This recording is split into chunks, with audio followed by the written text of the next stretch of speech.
Hello, hello, hello. Can you hear? Okay. Good morning, New Life. My name is Karen, and I am part of South Central India House Church, shepherded by Chris On. Um, I was feeling very self-conscious about sharing my testimony until I read Pastor Eric's email, which says that sharing testimony is bragging about God. So I'm sharing to brag about God and acknowledge all of the grace that He has shown me through transforming life. I attended New Life while I was a college student at Rice. Then, after I graduated, I moved to New York for grad school and started working there. I lived there for 7 years before moving back to Houston last August. Um, while I was in New York, I experienced a very long and dark season where I felt disconnected from God, my community, and myself.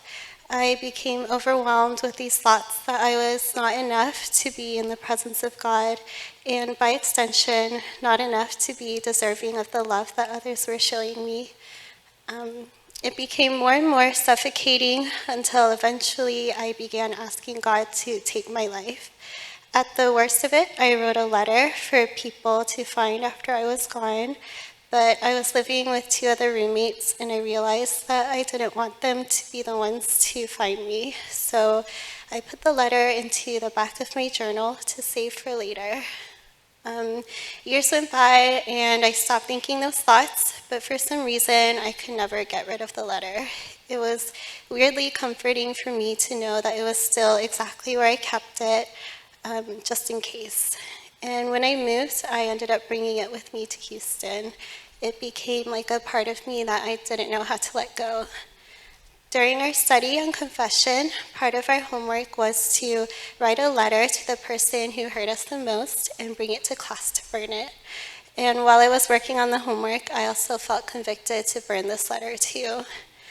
I was shaking a lot while I was burning the letter, and it was then that I realized just how strong of a hold it still had on me, even though I hadn't thought about it in years. Those feelings of being too worthless and broken to be loved by God, I thought I would be dealing with that for the rest of my life, but I experienced so much freedom through the class. It's funny because I used to have that letter memorized, but after burning it and looking back now, I realized that I can't even remember what it said. When the class first started, I remember asking God why I was experiencing all of these past thoughts and emotions. I felt like the class was digging up old parts of myself that I hadn't touched in a long time, those feelings of brokenness and fear and hurt. I didn't understand why, because I thought I had already gotten past it. But I realize now that what I was actually doing was just boxing them up and pushing them deep down inside my heart. I was taking all those boxes and just sort of leaving them in the basement of my life. I hadn't actually dealt with it. But I learned that God is a thorough God. He cares about everything. He cares about all of me, even the things that I just wanted to leave behind. And He heals me even in the places where I don't want to be healed. Oswald Chambers talks about the piercing question, which is a question that God asks us that causes intense pain in our lives because it reveals His truth in such a piercing way. And God's question for me was, do you know that I love you? During the class, each discipline that we studied helped me to understand a little more of God's love. And the word that kept coming up for me over and over again in all of my homework assignments was connection.